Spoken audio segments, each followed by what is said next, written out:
It's a pleasure to have Manas Kulkarni from ICTS, TIFR Bangalore.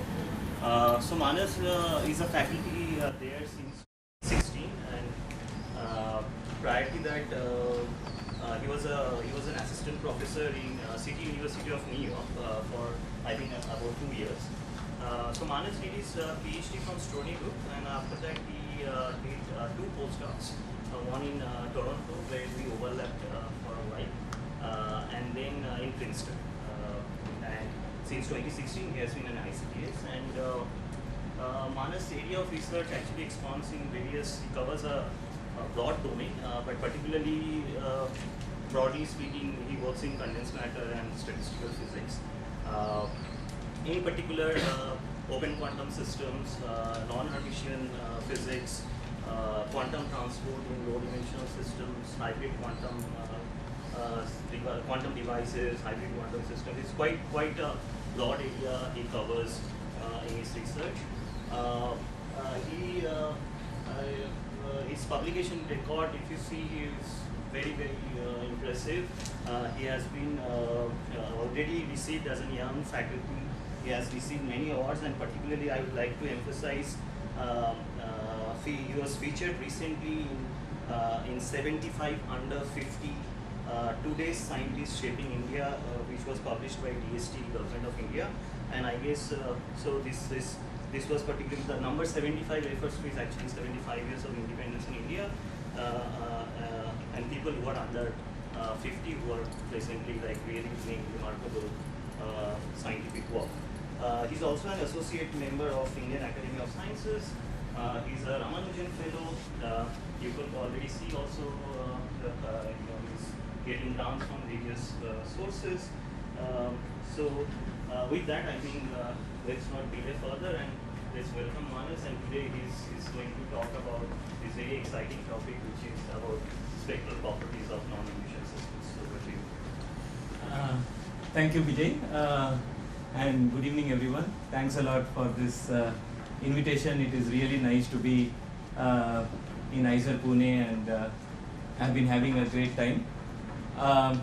And it's very nice to be giving talk at the IHub. And it's very nice to learn about all these initiatives.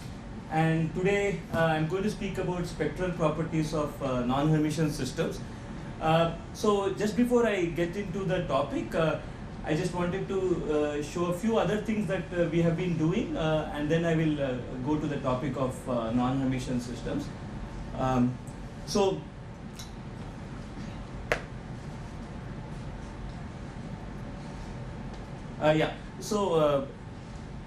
Okay, that's fine. I'll just present a few things that we have been doing, which sort of falls into the theme of many things that happening at IISER and IISER Pune, and things that may be of interest to the IHub Foundation. So basically we are interested in quantum engineering, and we study various kinds of model systems that come under quantum engineering. It could be mesoscopic systems coupled to photons or phonons. It could be cold atomic systems coupled to bosons, and it could be this kind of quantum Hamiltonian and Bath engineering. So these are systems where you essentially bring in together light and matter degrees of freedom and study various aspects. And we have been working on this both from fundamental point of view. These are very nice systems to study entanglement, transport, correlations, non-hermiticity, and phase transitions. And these are also very relevant for quantum technologies like quantum devices, photon amplifiers, lasers in the microwave regime, and quantum information and processing schemes, and so on. But I'm not going to speak about these topics. I will just show you certain things that we did, and then I will go to the main topic of the talk. So we also studied indefinitely long-lived qubits, entanglement between qubits, photon-mediated interactions, and how to create entangled qubits, and also permanent spin currents in cavity qubit systems. These are in collaboration with experimental group at Berkeley, and some of these other works were motivated by Google group in Santa Barbara. And this is my last slide about the kind of activities in our group. We also study quantum dot circuit QED systems as potential quantum devices. So these are some earlier works, and in fact myself and Vijay, we were involved in a couple of papers in novel microwave amplifiers, how to use these quantum dot systems coupled to cavities and try to realize novel microwave amplifiers or masers. These are lasers in the microwave regime, and other kinds of devices such as diodes and so on. So these are certain activities that we are very interested in our group. So now I'll come to the main topic of the presentation today. So here I'm going to discuss certain connections between physical systems and random matrices. So basically, the connection between isolated quantum systems, meaning Hermitian systems, and their connections with Hermitian random matrix theory and one-dimensional Poisson distributions. And then this is most of my focus is going to be here, but to set the stage, I will say a few things about Hermitian systems, and then I'm going to speak about non-Hermitian systems, open quantum systems, and their connections with non-Hermitian random matrix theory and 2D Poisson distributions. So these are ways to classify open systems into chaotic or non-chaotic, and these are can be quite relevant in trying to understand nature of quantum systems or even there's some classical analogs. So I'll make the meaning of all these things clear. So this work, basically I'm going to focus on these two papers here, which are basically non-Hermitian open quantum system papers in the red, and this is a collaboration with various people here, Abhishek, Jed, Mahavir, Kamil, Hari, Soumi, and Spash. So we have been working on these topics where essentially we are interested in Hamiltonians or systems and their spectral properties. So that is the idea is to understand systems and their spectral properties, and from the spectral properties say something about the system. So please feel free to stop me anytime if you have questions, and also because I'm assuming a slightly broad audience, so some of these things may be very simple for some of you, but I just wanted to set the stage before I proceed further. Okay, so now what are the general quantities of interest? Okay, so now imagine that you just have a list of real eigenvalues. I mean, forget even eigenvalues, a list of real numbers. Just some list I have given you, a list of real numbers. Now from that real numbers, what can I do? Right, so what can I do with a list of real numbers? One is I can calculate something like, of course, first I can just plot the density of numbers. That I can do. Now here I can plot something called level spacing statistics. So I take a list of real numbers, calculate the gaps between the numbers, and then make a histogram of these graphs. So that is level spacing statistics. Okay, so if I have 100 numbers, I have 99 gaps. Take the 99 gaps and make one distribution. Another thing of interest is called adjacent gap ratio. So this is, you take minimum of adjacent gaps divided by maximum of adjacent gaps. And so it's the same story. You will have 100 numbers, you can see how many gap ratios you can create. So notice that these two quantities somehow have information about nearest things, nearest numbers. So these are any real numbers, okay? They could be eigenvalues of Hamiltonian, they could be eigenvalues of Hermitian random matrix, they could be anything, any list of data. The third quantity is called spectral form factor. It is simple, it is relatively easy to understand. So it is basically some function of tau, and you basically sum over e to the I tau em minus en. Em and en can be any eigenvalues. Okay, so and then this average typically denotes wherever I write average, means some disordered average. It's like you have 100 numbers, but you have like 1,000 of this list. Okay, so each list has 100 numbers, but you have 1,000 of this list. So you have a huge number of numbers to do some data analysis. Okay, so that is the idea. But you notice that this thing here somehow has information about very far eigenvalues also. Okay, because you can have E8 minus E1. Okay, so it can have information of very far. Yeah. So what is tau? Tau is some parameter. You plot things as a function of tau. Okay, so it's some parameter. Okay, and n is the number of eigenvalues, number of real numbers. Okay, so and you will see when I'll show you plots. So now you can think of these three as some diagnostic. So we would take all the eigenvalues from the subsystem. No, here at this moment we take all eigenvalues. Then why n? Sorry? N is fixed. Yeah, n is the total number of eigenvalues. That is fixed. Right? That is fixed. So let's say I have some matrix which is 100 by 100. I have 100 eigenvalues, and that's so this thing about subsystem is important for some other reason, but I'll come back to that. But as of now, it's just definition.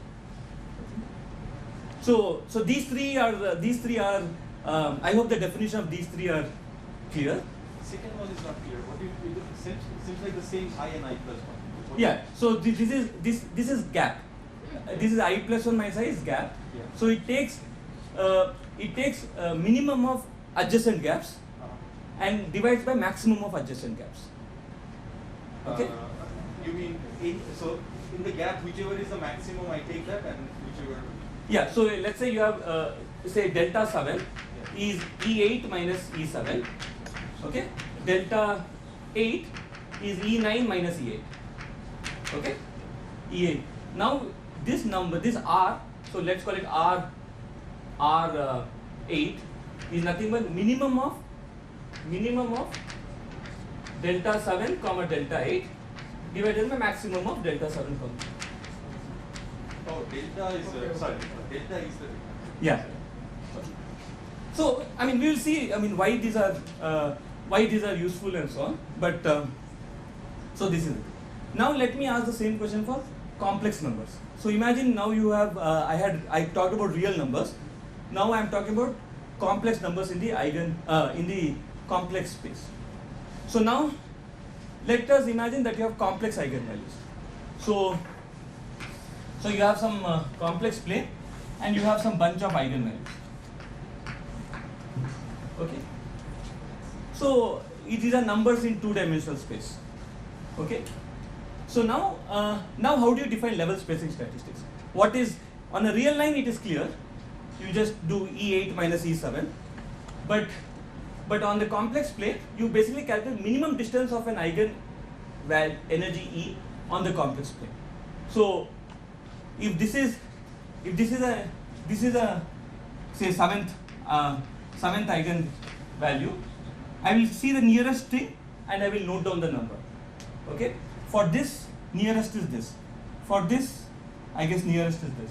So for every point on the complex plane, I am going to see the nearest point, calculate the distance, and save the data. So if I have 100 points on the complex plane, I will have each point will have some nearest neighbor. So I will get 100 numbers. I will again make histogram. Okay, I will again make histogram. So that is how you have to define the complex level spacing statistics in complex plane. There are many other ways you can discuss define it, but this seems reasonable way to define, right? Now complex spacing ratio.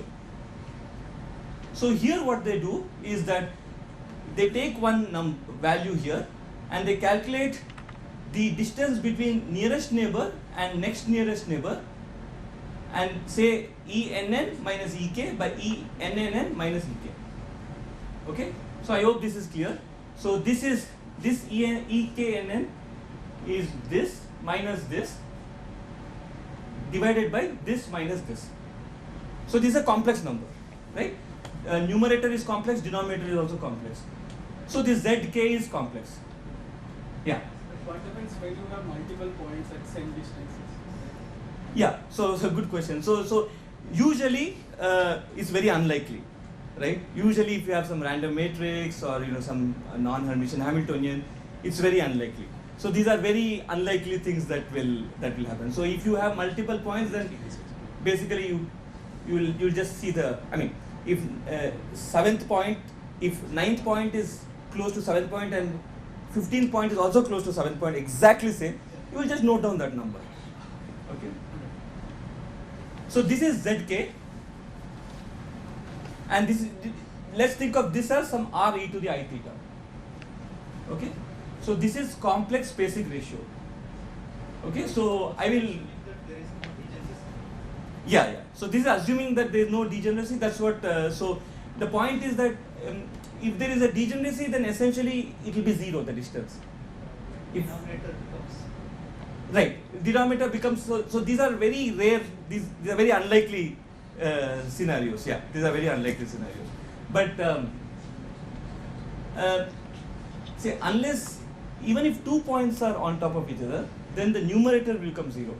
For the denominator, 3 points. 3 points. So that is even But anything can happen. That is true that things can happen. But we are assuming that, as you will see in examples, that we are assuming that we have sufficiently sufficiently random things, that these processes are very, very unlikely. Okay, so this is CSR, complex spacing ratio. I'll remind again definitions of these things, but I will just, so this is spectral form factor, the same thing, but now the definition has to be slightly generalized. Okay, so before, if you remember, I had something like this. Okay, before I had something like this. Now I'm slightly going to generalize because EM and EN are complex. Okay, so what I'm going to do is I'm going to define difference between real parts and difference between imaginary parts, and for the real part I will multiply it by T, and by imaginary part I'll multiply it by S. So this spectral form factor will now depend on T and S, or tau and S, or tau and tau star. Okay. So these are fair. This is a very new, newly proposed spectral form factor for complex numbers. The spectral form factor for real numbers that was reasonably well known, but this is quite new. How to do this for complex numbers? Okay, so these are the definitions. Okay, so now I'll quickly just give some definitions of random matrices, but I'll try to speed up a bit. But the point is, so what I wanted to say is that I have now given quantities of interest, and I will remind you again of the quantities when I'm plotting things. So a random real symmetric matrix belongs to GOE class if diagonal and upper triangular elements are independently chosen, and random Hermitian matrix is said to belong to GUE if diagonal and upper triangular matrix are independently chosen from some distribution. So let me just say what we mean, right? So you take a matrix and elements of the matrix you draw it from some distribution. Sometimes you impose that the elements must be real, actually real numbers of the matrix. Sometimes you say the elements can be complex, but the whole matrix should be Hermitian. Okay, so here I am talking about Hermitian matrices. Okay, first I am going to talk about Hermitian matrices. So I draw elements of this Hermitian matrix from some distribution, and I keep it aside. So this is my for this talk. This is how I make my random matrices which are Hermitian. Is that clear? Okay. Yeah. These are independent terms. Independent numbers. Yeah. So the important thing is the following. You create elements of your random matrix independently from some distribution, but then what happens is that typically if you have n by n matrix, the number of elements will scale as n square. There may be some symmetries and so on, but basically it will scale as n square. But then eigenvalues will be n. So the eigenvalues of random matrices will become correlated. Okay, so if I have 100,000, if I have 100,000, 100 by 100 random matrix, it's almost like 10,000 elements of order 10,000 elements. Of course, there's symmetry and but that order, but there are only 100 eigenvalues. So you have a very few number of eigenvalues compared to the number of elements. So this reduction is basically giving some correlation. This is very naively. This is the. This correlation depends on from which distribution you are trying. If you draw from random distribution, then also you get correlation. I mean, so there will be correlations, but in these cases we know precisely some quantities. We know how the correlations will look and so on, and these will map to to lot of quantum Hamiltonians. So at this moment, I'm going to speak about some special random matrices. Okay, so that is the thing. Yeah. Can you show the definition of the K? You mean for real number? Yeah. No, the other. Yeah. So here, why are you defining the spectral form factor in terms of the ratio? Why can't you define it in terms of En minus En, just like in the other case? So here we want it to be. So if you just say, let's say I just literally use the same definition, Yeah. then you see what happens is that this will be complex number. This will be complex number and. I think he's asking why not use that one. This one, at right? the top. No, like you use the difference in energy. Why not use the minimum over beta? Oh, okay, this way, okay. Yeah, so I think the problem is, suppose you use that, you might get some answers, but we probably don't know what to expect from random matrix theory. So that is at least, yeah, I think here we at least know what to expect for non-Hermitian random matrix theory. Yeah. Okay, so now Hermitian random matrix I have discussed. So now here here I am going to just discuss properties of Hermitian random matrix. So for this purpose, focus only on one row. Okay, you don't have to look at the other row. These are different kinds of random matrices, but for this talk, you can just focus on one row. Here I am reminding you again of the quantities of interest. So what happens here, you see that this level specific distribution goes like this. Okay, so the form of this is also known. Okay, so this is, if you take you can easily do this exercise. You take 100 by 100 random matrix, diagonalize it, get eigenvalues, create gaps, and then make distribution. It will look like this. So what this is saying is that the probability of having 0 gaps is 0. Okay, so this is called level repulsion. Okay, so this already says that if I just generate my random matrices, it's very unlikely that eigenvalues are very close to each other. Okay, and exact analytical forms of these are known. Okay, and same with this quantity, you actually know how this P of R looks. This is distribution of Ri's. This Ri is what I had defined here. Okay, so I know what to expect if it was a random matrix theory. Okay, and this quantity is the spectral form factor, and this is the very famous ramp of the spectral form factor. So this quantity, this linear ramp, is basically what happens when you have a random matrix theory. Okay, and you can convince yourself that at extremely large tau, only Em close to En will start mattering, and you can convince yourself about these limits. Okay, but this fact that there is a ramp is non-trivial, and this is what comes out of random matrix theory. So till now I did not discuss any Hamiltonian, no physics models. Okay, there are minor differences between different random matrix theories, but I won't go to that. But it is clear that they have some distinguishing features, which you see, you already see that if I just draw numbers from some uniform distribution and try to plot this, there could be a chance that you might have probability that there are almost 0 gaps. Okay, but here the eigenvalues are so correlated that somehow they make sure that they have level repulsion. Okay, so is that clear? Okay, so okay. What's the difference between the last two? These two? No, this is for GUE. Yeah, but here I can see the differences. But here Oh, here, okay. I think there is some difference in the slope of the ramp. Yeah. The beta inverse. Exactly. So same here actually. There is a difference in the slope of these things. Yeah. Okay.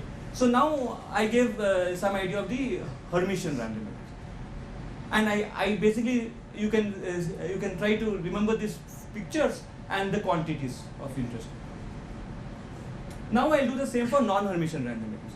In some sense, generating non-Hermitian random matrix is even simpler because you don't even have to care about hermiticity, right? You just draw numbers from some distribution without caring about hermiticity.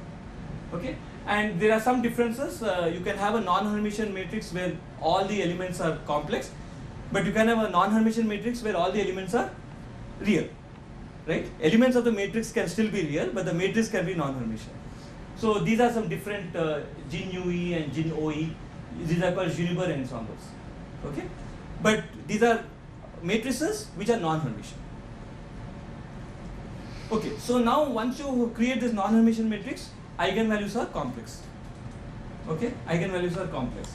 Now how does the same list look?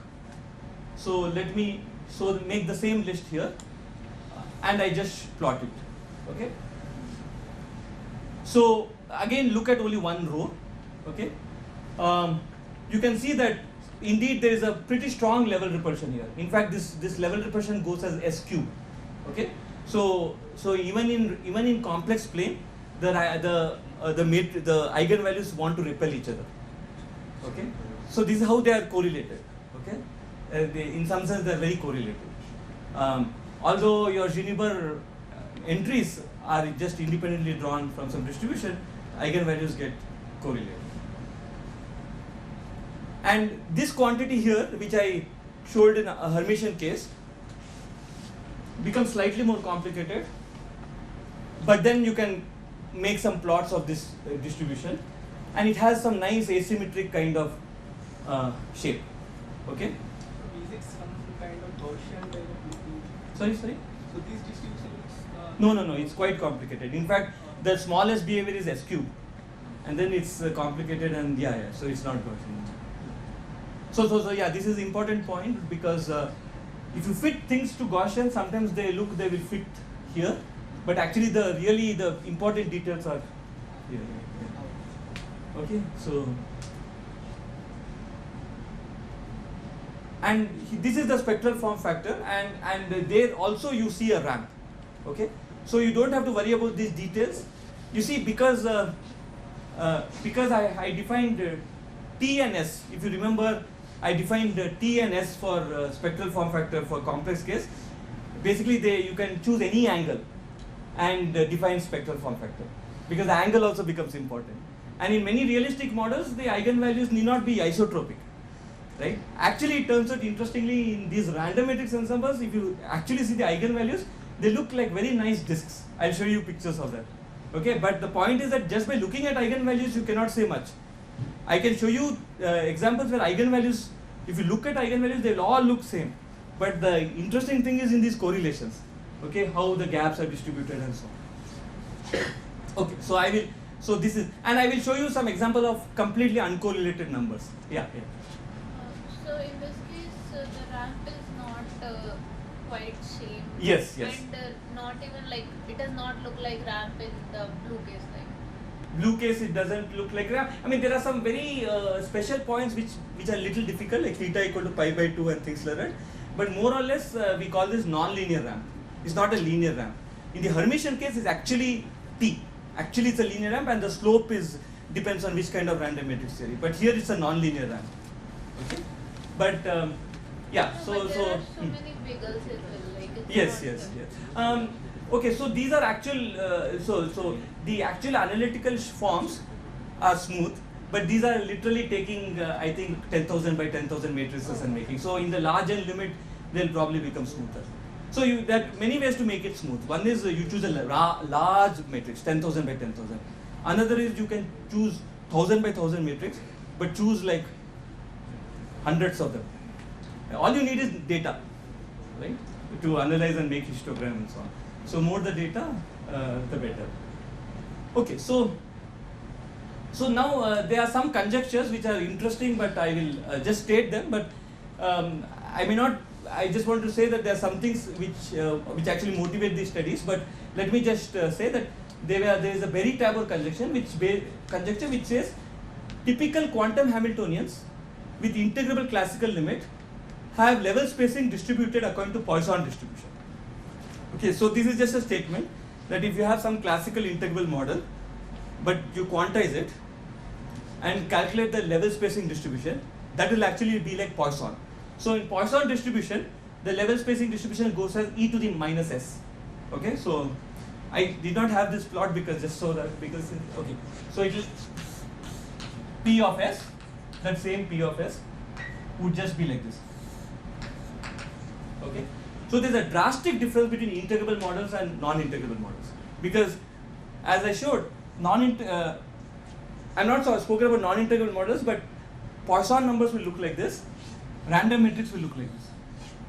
Okay, so this is a drastic difference. Poisson numbers can say that there is no really necessarily level repulsion. Numbers can come quite close to each other. Okay, but random matrix theory there is repulsion. Okay, so then there is a BGS conjecture which says those Hamiltonians with a chaotic classical limit have spectra exhibiting strong level repulsion, and consecutive level spaces are distributed according to Hermitian random matrix theory. So this BGS conjecture says that if you have a classical model which is chaotic, okay, so and you can diagnose the classical chaos in many ways, then the quantum version of that will have energy levels which have resemblance with random matrix theory. Okay. Then we have GHS conjecture. So notice that these conjectures are not that easy to verify, because you need a classical limit of a quantum model, or you need a quantum analog of a classical model. So this is not that easy, because you have to find the right model to have this, but the statement is basically this. And GHS conjecture says that those Liouvilleans where the classical dynamics are integral have complex level spaces distributed according to 2D Poisson, and those classical limits that are chaotic, their quantum version has connections with non-Hermitian random matrix theory. Okay, so basically it says that if you have some driven dissipative classical systems and so on, which are chaotic, their quantum version would have resemblance with non-Hermitian random matrix theory. Anyway, I think what one needs to take from these is that if a quantum Hamiltonian is sufficiently chaotic, if it's Hermitian, it will bear resemblance with Hermitian random matrix theory. If it's non-Hermitian, it will bear resemblance with non-Hermitian random matrix theory. And understanding spectral statistics can help you know whether the Hamiltonian is chaotic or integrable, chaotic or many body localized, and so on and so forth. Okay, so these are very interesting things, and this is where doing the classical analog of these things become very interesting. And we are actually working on some classical limits of certain models, and to show whether we can test these conjectures at least for some models and so on. Yeah. There is no a priori reason to believe that anything, like you're drawing distribution from random matrices and you're saying that those classify into chaotic and like. Right. Like, where is the idea coming from? Like, I don't know. Right. So basically, in terms of disordered Hamiltonians, when I speak about disordered Hamiltonians, I'll come back to this. So in terms of disordered Hamiltonians, you have many realizations of this Hamiltonian. Okay, and so each Hamiltonian, in some sense, can be thought of as a big matrix, right? So and disordered Hamiltonian will have many of these big matrices, and in some regime they basically act like a generic Hermitian random matrix or a non-Hermitian random matrix. Okay. Notice that if you want to connect a Hamiltonian to some random matrix, you need to keep in mind the symmetries. I'll talk about that also. Suppose there's a Hamiltonian which has certain kind of symmetry. You have to compare it with a random matrix of that symmetry, because random matrix of different symmetries can have different results. Yeah. Yeah. In the second and third conjecture, Yeah. The second, it is the Hermitian random matrix Yeah. theory. So there you are assuming the classical system to be closed. Yeah. And the third one, you are assuming classical system to be open. Yes. So then in open, how are you defining the chaos there? In the Yeah. So here basically, here if you have some driven dissipative classical system, if you try to plot the trajectory in phase space, looking at the trajectories, you can get some idea whether it's regular or chaotic. But that's just in terms of looking at trajectories in phase space or Poincare sections whenever possible. But if the dynamics looks regular, chances are that the quantum analog, the chances are that the quantum analog will be 2D Poisson. But if the dynamics of the classical model is chaotic, chances are that the quantum analog will be a non-Hermitian random matrix. In fact, we have some evidence of this for some models, but it is difficult to, both the classical and the quantum are not easy to, because Poincare sections also you are limited. It's not very easy to make Poincare sections when the degrees of freedom are large, right? So okay, so Excellent. yeah. So, what about this integrability condition? Like, is it too strict? Because in open system, it becomes a little difficult to have that integrability condition. Yes. So no, that is important. So point is that when I say integrable, I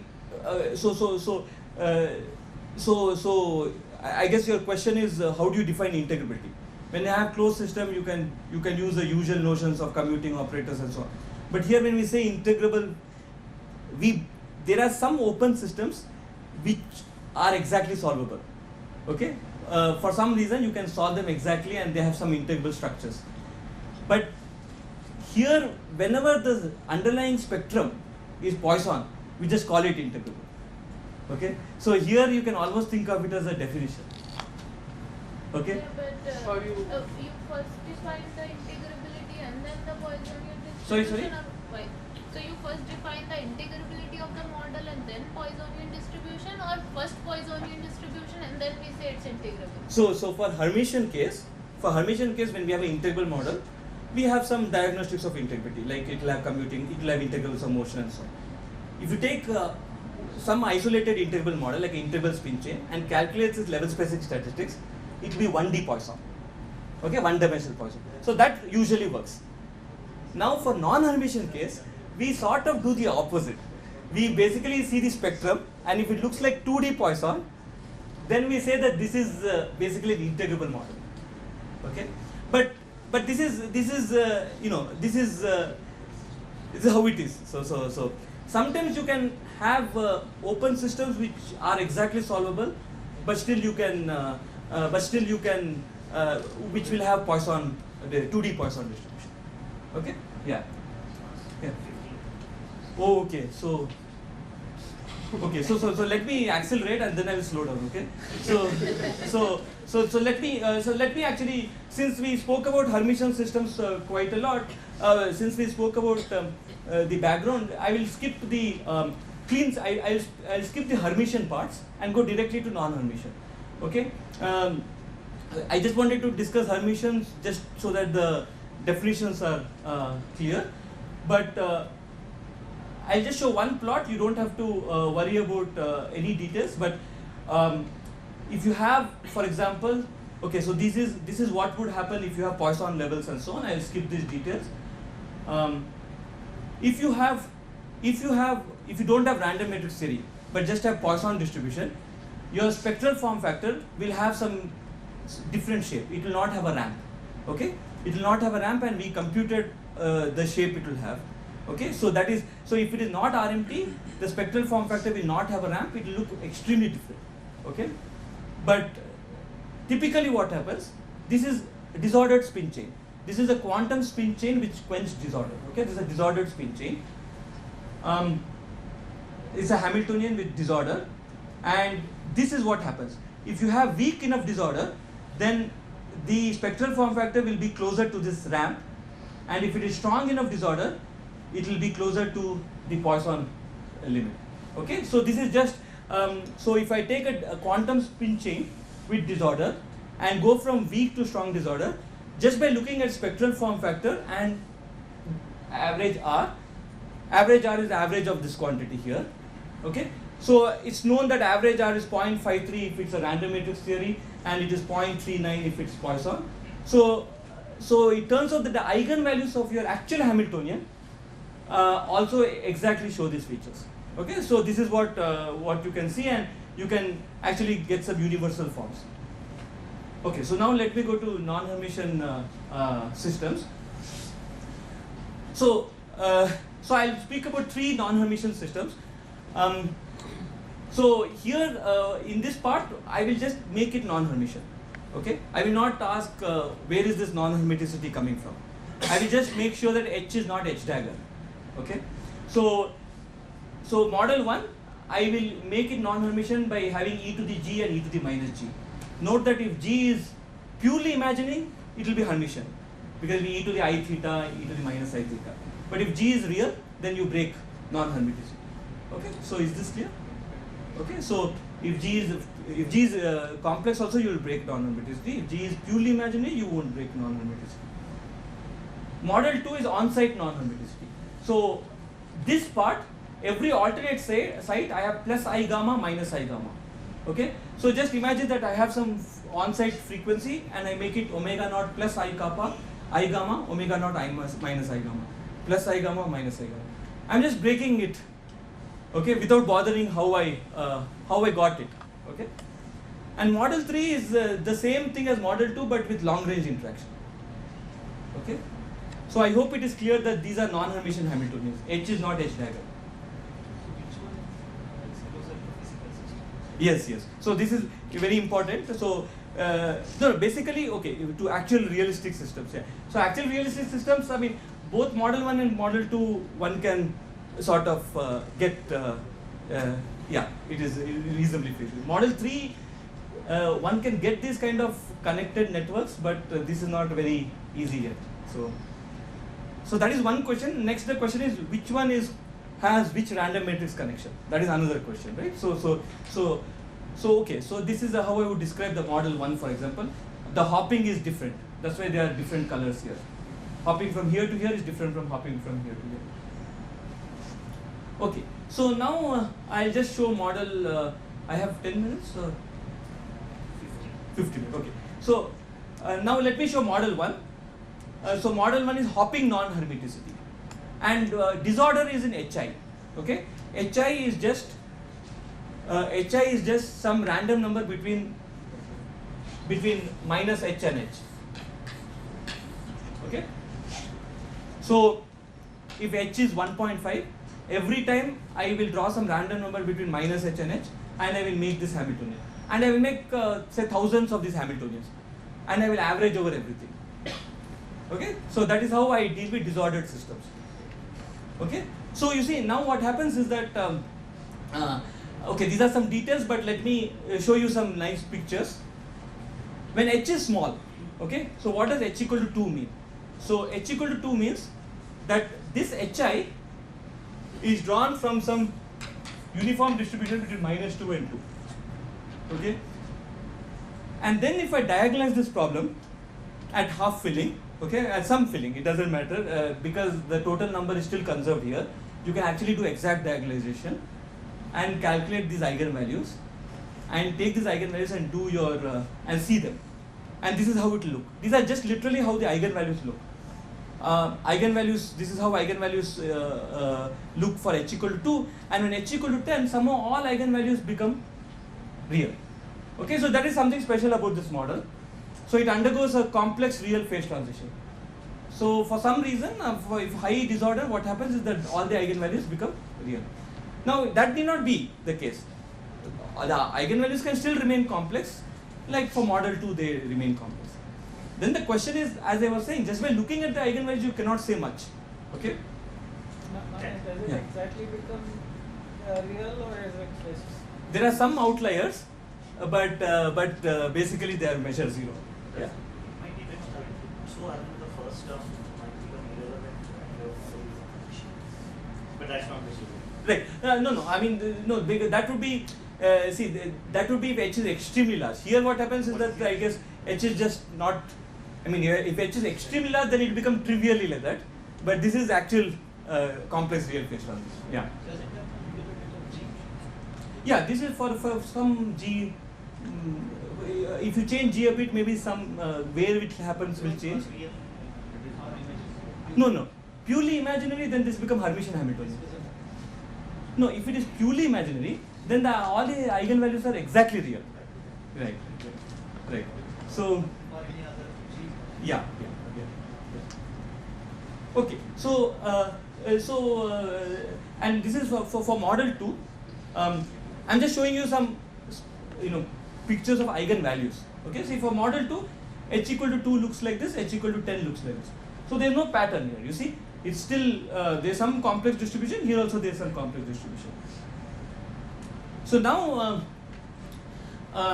now you can ask what happens to those properties which I till now explained for non-Hermitian random matrices, right?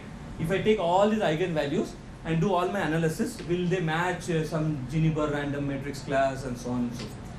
And that means that this way of analyzing spectral data is very useful to analyze what they call ergodic to many body localization transition for these non-Hermitian systems.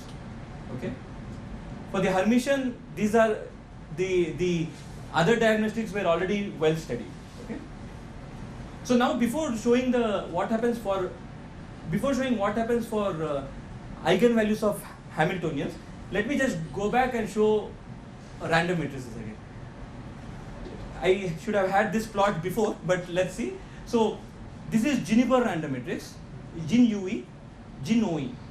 So these are different non-Hermitian random matrices. Here the entries are complex, here the entries are real. This is called AI dagger random matrix. AI dagger random matrix is when you take a random matrix, but you make sure that it is equal to its transpose. Okay, A equal to A transpose. Okay, I made some random matrix. This is Poisson. Okay, this is literally you take between -1 and 1, and between -2 and 2 you make a rectangle, and you just choose pick numbers. Okay, here we chose a rectangle, but you can do it on a disk also. Now if you see these disks, they all look same. I mean, these are just uniform disks. They all look same. And even Poisson, we should have plotted it on a disk, but it's like taking a disk and throwing numbers randomly there. So they will all look the same. But they're all completely different if you look into gap statistics and so on. Okay, so this is what I wanted to show. Okay, so there's no way to differentiate these things. But if you actually plot something else, if you plot spectral form factor between this and this, there's a difference. Okay. So this is what happens in model 1 and 2. This is again spectrum. You basically get some complex to real transition, and here you will get some. It will be from something to something, but from here you cannot say anything. Okay. But now let me show what happens when you analyze this. Okay. Okay. So. Yeah. Max, So what's the thing that you in the second case? What did you do?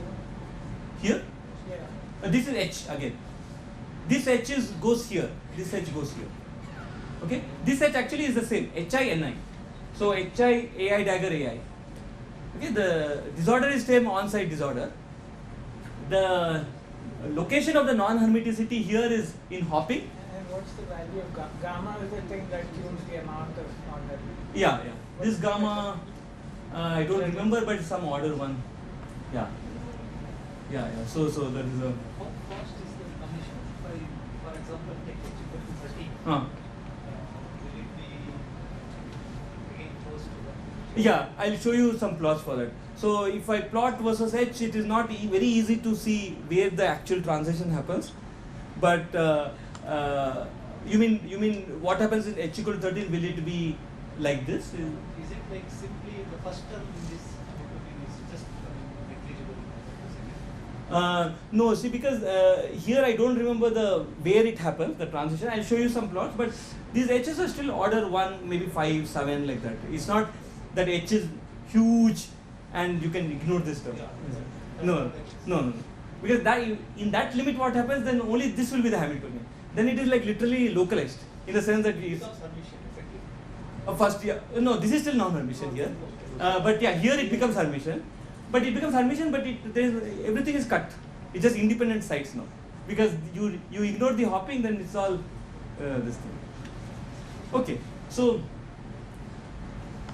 so these are complex spacing ratios for random matrix and 2D Poisson spectrum. So here I wanted to show that the ratios, the complex spacing ratios are quite different for Poisson and random matrices. Okay, remember from that figure it was impossible to see, but here there is a clear difference. This is Poisson and this is random matrix theory. Now between the random matrix theories there are differences. Okay, so for example in model 1, if you have noticed, it okay, let me not get it. Okay, so here you see that this is Poisson and this is random matrix theory. So there is huge difference. And this Z scatter plot, this is the complex version of this. You see, I remember that I showed you that there was this kind of shape for random matrices, but for 2D Poisson, it's very uniform. Okay, so the eigenvalue distribution looked like disks for everything, but the distribution of Zs is very different. Okay, so the important point is how to analyze this and classify it. So that is the. Okay, so now for model 1, if you notice that model 1, because of some time reversal symmetry and so on, you have to compare it with Ginniber orthogonal ensemble, and this is how for H equal to 2, this is the data and this is the prediction from random matrix theory. So here I am just comparing our model 1 Hamiltonian with that of random matrix theory, and you get agreement between random matrix theories and the actual Hamiltonian. Okay, 5 minutes. Okay. So model 2, if you remember model 2, there was in model 2 H was not H dagger. Okay, but if you see H was H transpose. Okay, let me just show model 2 again. Sorry, model 2, H is not H dagger, but H is H transpose, and because of that you have to compare it with something called AI dagger symmetry class, because you have to compare with the random matrix which respects that symmetry class, and this is comparison with AI dagger symmetry class. So in all these models, what happens is that for sufficiently large disorder, it starts behaving like Poisson. Okay, that is the thing. Okay, so is that so that is the thing. And in model 3, so in model 3 also it's the long range model, but it has transposition symmetry, so it's AI dagger class. And in model 3 also you can show that if I fix disorder to be say 14, and if I increase alpha is that 1 over I minus j power alpha. So model 3 is this one. If I increase alpha, then what happens is that by fixing H, for large alpha it starts behaving like nearest neighbor or short range models, and then for large alpha it starts giving Poisson like distributions, but for small alpha it is chaotic. So this is how we can classify non-Hermitian models with this random matrix correction. Okay, so in the long range model, what we did is we worked at very high disorder, and we changed alpha. Now, if you make alpha large, then it starts becoming like short range model, and for short range model, we know that it was 2D Poisson. But now you reduce alpha and make it long range, it becomes chaotic, and it starts behaving like random matrix theory. So usually this to see in which phase it is, it's not entirely clear, because how do you diagnose it, and analyzing complex eigenvalues are one way to diagnose it. There are other ways like studying imbalance and dynamics and so on, but this level spacing, the analyzing spectral statistics is one way. Okay, so I'll not. So I have 5 minutes or no? 5 minutes I already had. So I mean, these spectral form factors also, there are some connections between random matrix theory and spectral form factors of model 1, 2, 3, and you can show that the ramps, there are ramps in this model. There are ramps in this non-Hermitian models in weak disorder, and in the strong disorder the ramp is lost. And those predictions also agree with random matrix theory and Poisson processes. Okay, so I'll spend 2 minutes with the last part. The last part is essentially what happens when you don't want to just put in non-hermiticity by hand like that.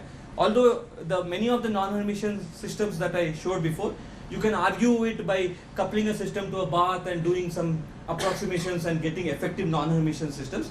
But one way to do it is by coupling a system to a bath, and you can couple some system like this to some bath, and you get some effective Lindbladian dynamics, and you can analyze Liouvilleans. So I don't have time to go into the details, but you couple some well-known model like the decay model to a bath. You can describe it by a Lindblad equation. Then there is some Liouvillean, which is effectively going to become some non-Hermitian matrix, which you should analyze. Okay, and then it turns out that the decay model has phases where you actually can go by tuning something from 2D Poisson to Ginniber. Okay, so these are some quantum optic setups which have these random matrix theory properties. Okay, so these are some examples, and I just wanted to say that sometimes you can get some very nice patterns. Like for example, you see this is a pattern of the eigen values in the complex plane, and this is a pattern in the chaotic side, and this is in the regular side. And but many times you may not get these patterns, and they may all look the same. But here you can also see the patterns and get some idea of which phase it is in. Okay, I'm sorry that I cannot, I mean, this is a very long story in itself, so I will skip this and I will conclude. So I hope I gave some, explain some properties of Hermitian and non-Hermitian random matrices, spacing statistics, spacing ratios, spectral form factor, both for real and complex numbers, quantum Hamiltonian, both Hermitian and non-Hermitian, and spectral properties of open quantum systems. So I slightly differentiate between open quantum systems and non-Hermitian systems, in the sense that when I said non-Hermitian systems, I meant Hamiltonian is just explicitly non-Hermitian. But when I say open systems, I mean some closed system which is coupled to environment and has some effective open system approach.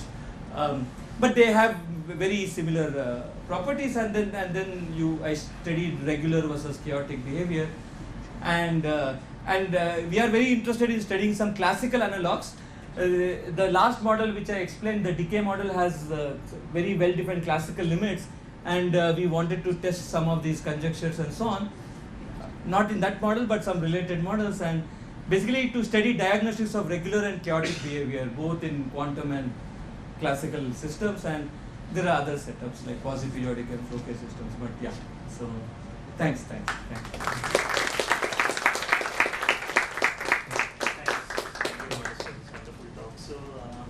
Are there questions? Yeah, so the last case, you said you go to the Lindbladian to the Liouvillean. Yes. That is, you are taking the classical limit? No. So this is purely quantum. So basically,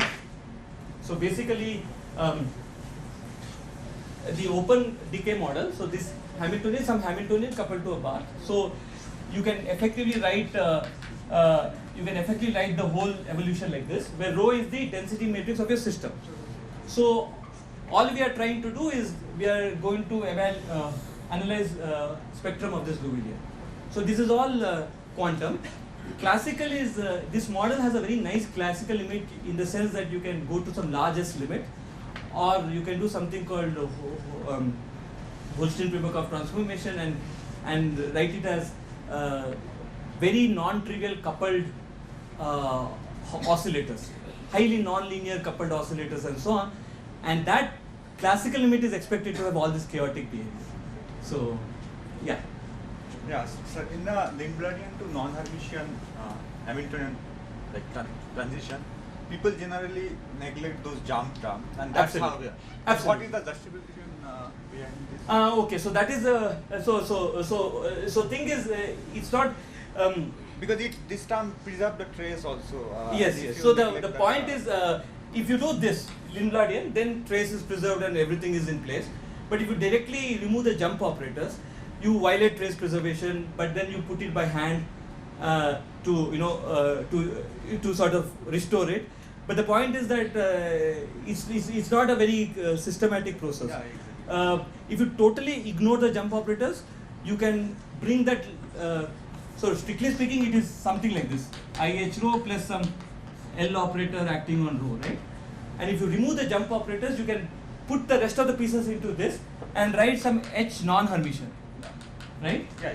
But the way people argue this is by saying that by something called post-selection method, where they gather data of all quantum trajectories and all the processes which was coming from those jump operators they ignore, and then they collect the rest of the data and calculate some quantities of interest.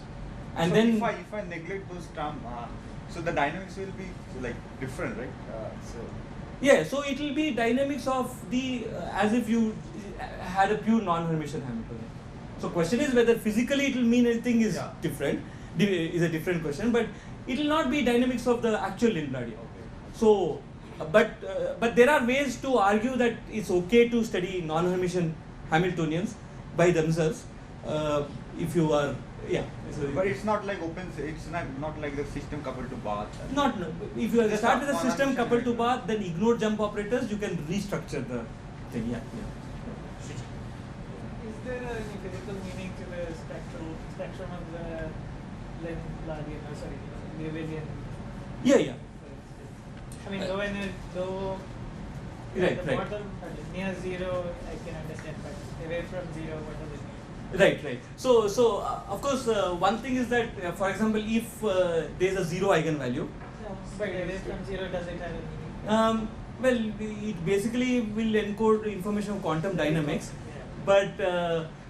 But now what we are trying to say is that the meaning is precisely that if you analyze these things, you might be able to say something about chaos versus regular behavior in open quantum systems. Yeah. So just a follow-up question to what Sarkin was asking. In the decay model, you are not throwing out the jump terms. You are actually simulating Absolutely. the code and you can connect to the non-Hermitian. Absolutely. Exactly. Exactly. So this is what I wanted to say, that in the decay model example, I did not do any non-Hermitian Hamiltonian to begin with. It was a decay Hamiltonian coupled to a Bath, then we did Lindblad. And then we calculated the analyzed spectrum of the Lewisian, and we also see agreement with random matrix theory. So kind of jump terms in that sense doesn't alter the statistics. Well, at least Okay, yeah. so I mean, this- yeah. this- But I mean, this whole thing about jump terms, one has to be very cautious. But for many things, it seems okay. Sachin? So I just want to know for the eigenvalues for all these working points, is there an equivalent of witness is it known? Right. So the thing is, so for Hermitian random matrix theory, semicircle law is just the eigenvalues are distributed according to semicircle. In the non-Hermitian case, what happens? Non-Hermitian case, what happens is it forms a Junibert disk. So this is literally the analog of the Wigner semicircle law. So eigenvalues will look like, if you plot the density of eigenvalues of a random matrix, very simple, you can do it on your computer, it will look like a semicircle and everything is known. For non-Hermitian random matrix, first of all you need to do it on 2D plane and it will also actually form a disk. So, yeah. Maybe one small comment, when you had those three conjectures. Yes. The first one is actually not exactly a conjecture, it is known exact result. Yes. Okay, some people call it conjecture, but it's shown that if you actually have integrable model in the sense of commuting. Lewisian. Yeah. No, this is for the closed. Yeah, Lewisian or things. Yeah, level on integrally. Right. So you do get a e power minus s. Right. So yeah. So certainly, I mean, these are pretty solid. But one more thing I wanted to say is that it is in the context of many particle systems, the number of examples are still somewhat less. In the sense, a number of explicit examples. So, but it's expected to be true. Yeah. So. For the cases here, these are reasonably, like, given a Lindlardian, I can solve the spectrum, etc. But suppose I think about more complicated system, where maybe, let's say quantum field theory or something, where I really cannot solve the spectrum. Right. Is there other way of doing, such as correlation functions, etc., which are more simpler quantitative calculate maybe? Is there a way to classify this thing? I see. Okay. So one thing is, if you want to escape the spectrum part, for example, spectral form factor is in some sense density correlation, Fourier transform of density correlations. So one could try computing the spectral form factor without really worrying too much about distribution of eigenvalues or level space in statistics. So if I just calculate some correlations or density correlations of eigenvalues and do some Fourier transform, that's precisely the spectral form factor. So there you did not need to know the spectrum. In your calculation, you did not know. No. So in my calculation, we needed to know. But you're saying there is a way to calculate. There should be. I mean, at least it seems it's not. You don't need the distribution. So there should be some way of trying to compute some things close. I mean, what you're asking, I think the closest that can come is the spectral form factor. That's what I was trying to say. But I'm not sure how it can be done. But yeah. So the normal Euclidean form that you write, rho dot of an open system, the system is equal c to the power L times the rho. Yeah. So that, now if you imagine that as a concatenation of infinitesimal amount of quantum maps that generates a Lindlardian. If you don't consider that, so then you don't get a Lindlardian in this form, but Right. you get a time varying Lindlardian. Right.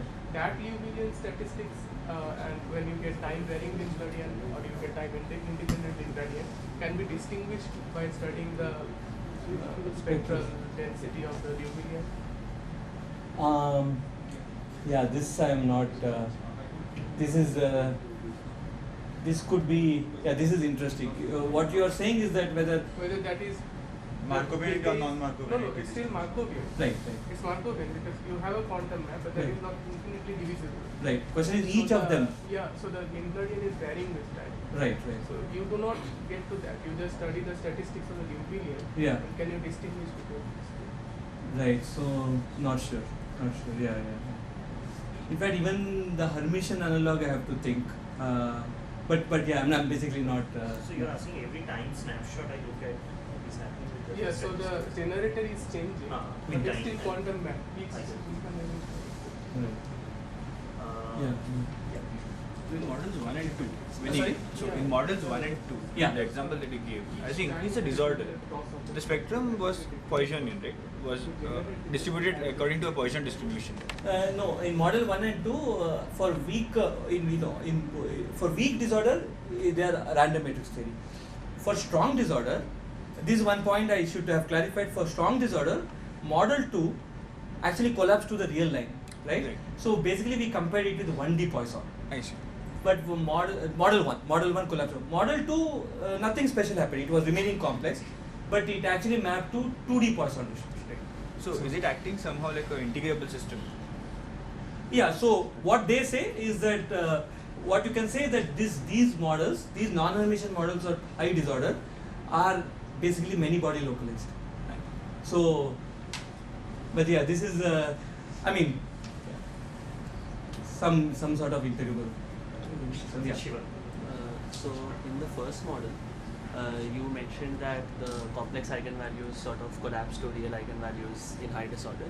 Can that be somehow connected to some PT symmetry in the Hamiltonian? Is that somehow connected? Yes, there is a connection to that. Yeah, I didn't talk about this, but yeah, they basically this complex real transition is connected to.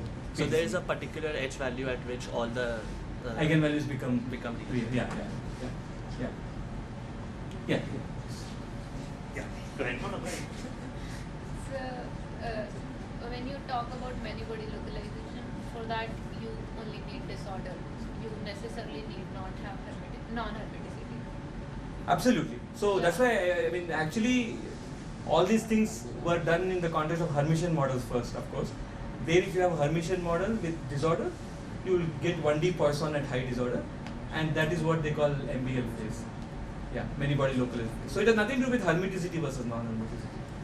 No, so what I'm saying is, if you have a Hermitian system like real eigenvalues or non-Hermitian complex eigenvalues, so you still get many body localized phase, but how do you distinguish whether it's hermiticity? Like there are two different classes of Hermitian and non-Hermitian, Right. but many body localized can be in both phases.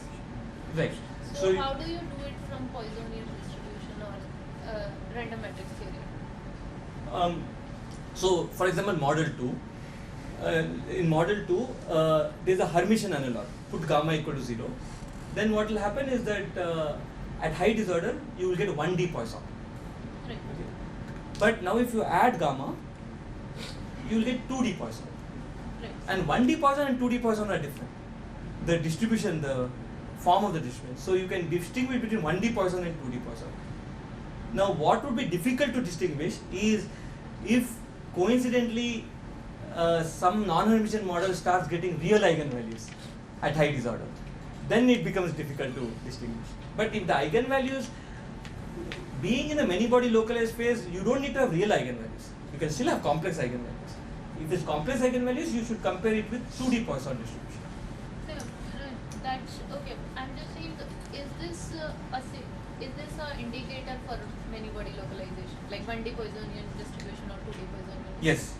This is the indicator for many. So let me give an example. So let's stick to 1D Poissonian. Let's stick to Hermitian. If you take Hermitian Hamiltonian at high disorder, you will get 1D Poissonian. Let's say we call it many body localization. Then you completely forget this and study some dynamics problem. Study a problem where you start with some initial condition where every alternate site is occupied and study its dynamics. You will see that you can calculate something called imbalance, and you will see that in the high disorder limit, these initial conditions get stuck.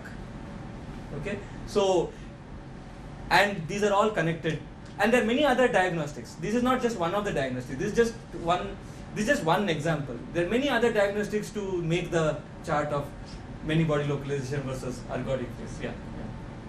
Okay, so no, I think let's have discussion maybe outside. So let's end the talk here. So let's thank. No. Okay, so I think it's from IHub. We are supposed to give you this. Oh, thanks. All right.